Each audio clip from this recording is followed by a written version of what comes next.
Hello, good morning everyone. Nandito tayo ngayon sa Central Worldwide Plaza. Halika guys, pasukin natin dito. Ito yung mga display dito sa Worldwide. Ang daming mga, lahat po dito mga Filipino shop. May mga Chinese naman, pero siya. Tulad yan, maganyang mga jewelry. Ayan, mga Chinese or mga Filipino yung mga nila, workers nila dyan. Ayan po. Akyat tayo saglit din.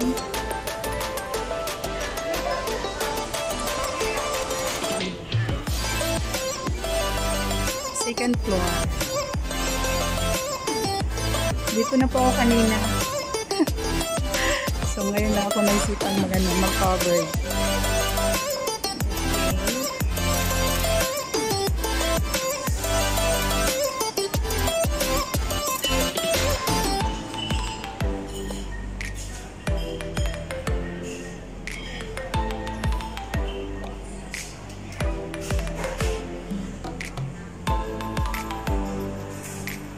Ito po yung mga pinupuntahan ng mga Pilipina guys, mga kasama natin mga kababayan, kasi nga dito nag-remit, dito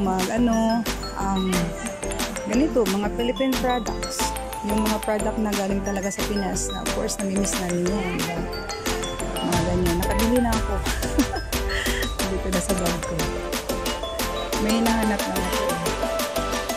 So ito tayo dito sa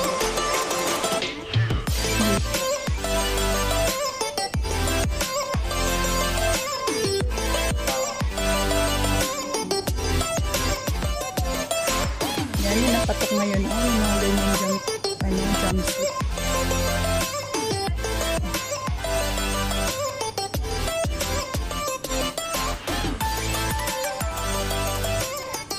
Worldwide Central. Ito, bibente lang siya guys.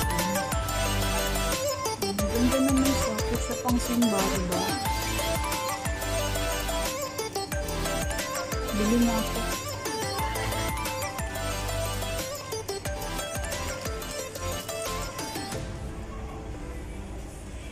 Naghahanap ako ng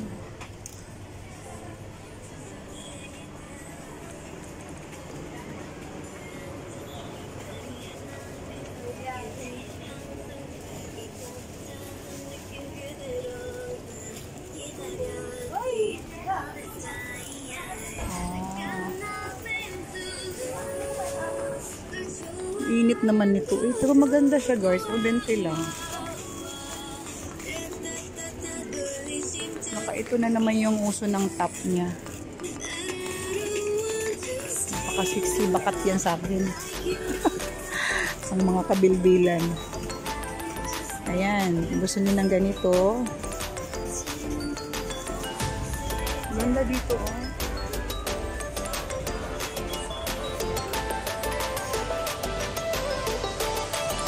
Hindi po masyado matao ngayon. As you can observe, diba?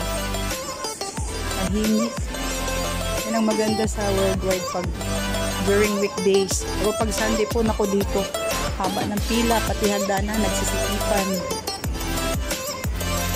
So going down na po tayo guys. We're, tapos na po ako. Thank you so much for watching. Thank you so much po sa support nyo dito sa ating channel, NorFW Vlog. Maraming salamat po. Pa-exit na tayo guys.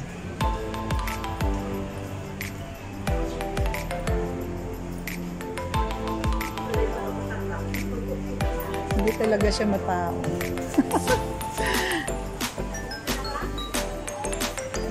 Pero marami pa yung mga Pilipino dito, siyempre. Ito yung pinaka-sikat na pinaka-siyudad ng Hong Kong. Dito po sa Worldwide.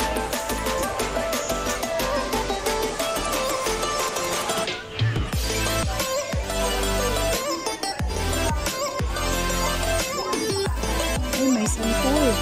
May sampul. Nakita kong sampul. Ayan. Ala. Ay, sorry po. Sampul.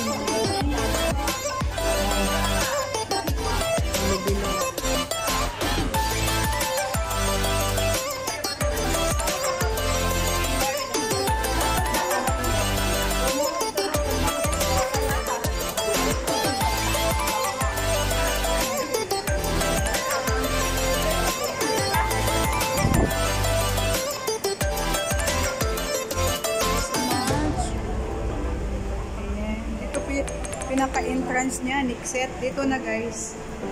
So, palabas na tayo. Nagmamadali na ako. Kasi paalis ko naman sa...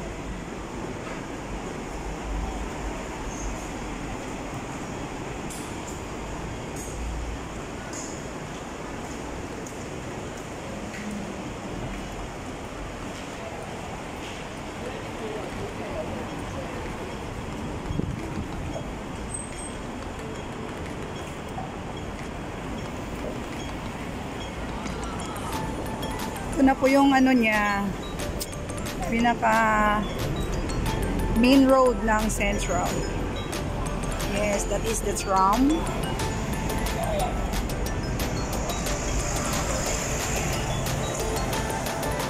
Stricto ngayon guys, tingnan nyo may mga pulis. Kasi marami kasing nag-walking. O ayan, pag green light tsaka muna mag-ano ha.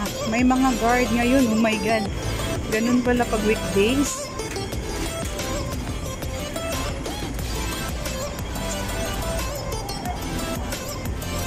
Bantay sarado ang tumatawid ngayon ah.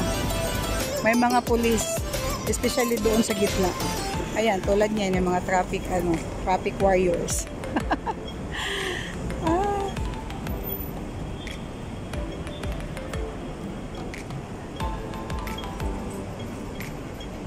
Pag once jaywalking talaga, alam niyo magkano yung penalty? 1,500 Hong Kong dollar. Kasi may kaibigan akong nag-jaywalking siya. Trouble pa guys, actually.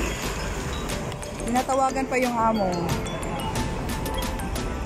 Tapos ang bayad is 1,500 Hong Kong dollar. Sa Pinas, magkano na yan? More than 10K na yan. 10,000 pesos.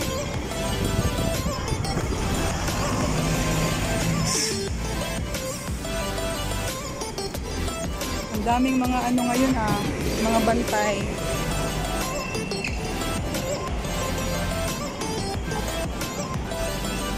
Yeah, ito yung pinaka-sentro sa Hong Kong. Nandito talaga ako sa city. So as you can see around, maraming mga tram. Kasi wala yan sa New Territories. Doon sa place ko, sa New Territories, walang tram doon. Dito lang yan along Central. So guys, hanggang dito na lang. Maraming salamat. Thank you for your support. Thank you for watching. Bye everyone.